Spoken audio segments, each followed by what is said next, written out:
Hi, in this new session we will learn about insertion at the end of singly linked list. So let's begin.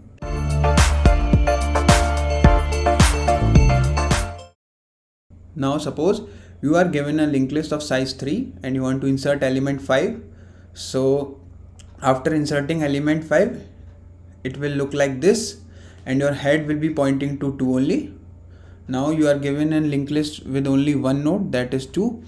It is the start and the end of the linked list. Now if you insert x equals to 5, so after insertion your linked list will look like this and your head will point to first node initially. Now in the third case you are given an empty linked list and your head is pointing to null. Now you want to insert x equals to 5 element. So after inserting element 5, your head will point to 5. So this is only the case when your head is changed. In rest all other cases your head will remain same as it was initially. So I feel you might get some idea regarding insertion at the end of singly linked list.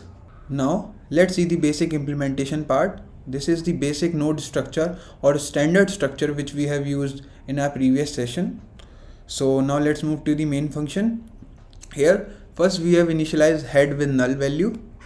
When we first time called the insert at end function, it insert data value 2 in a new node, then it's going to change the head. It will be going to return head as pointer to 2 node. Now we call insert at end function for value 3. It is going to insert value 3 at the end and it will return the same head. Now we call insert at end function for value 4. 4 will be inserted at the end and again it will return the head as initial.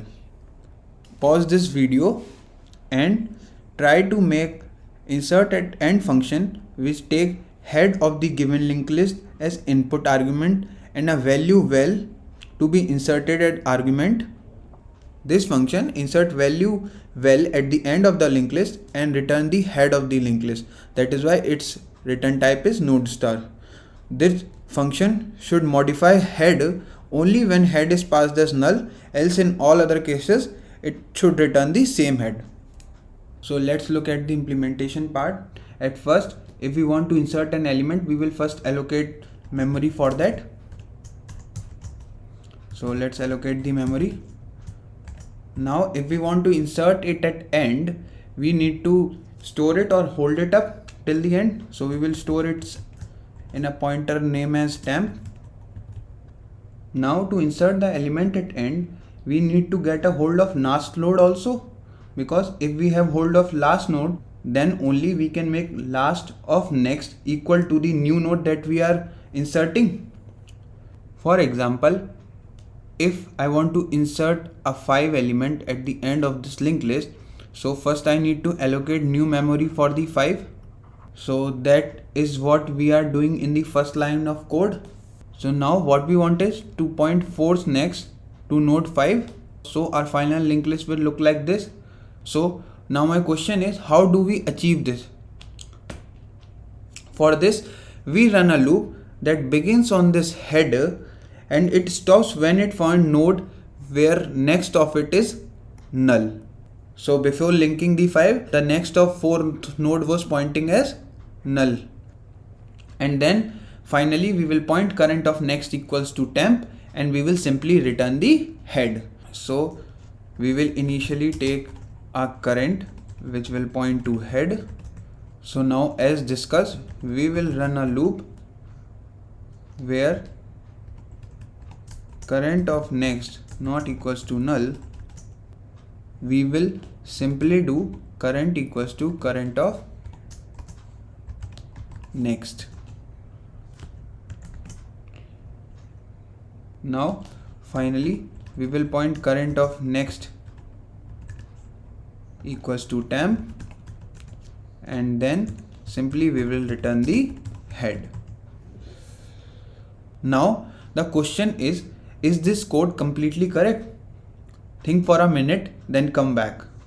So the answer is simply no. Reason is one corner case is missing, that is we are missing what will happen if our linked list is empty.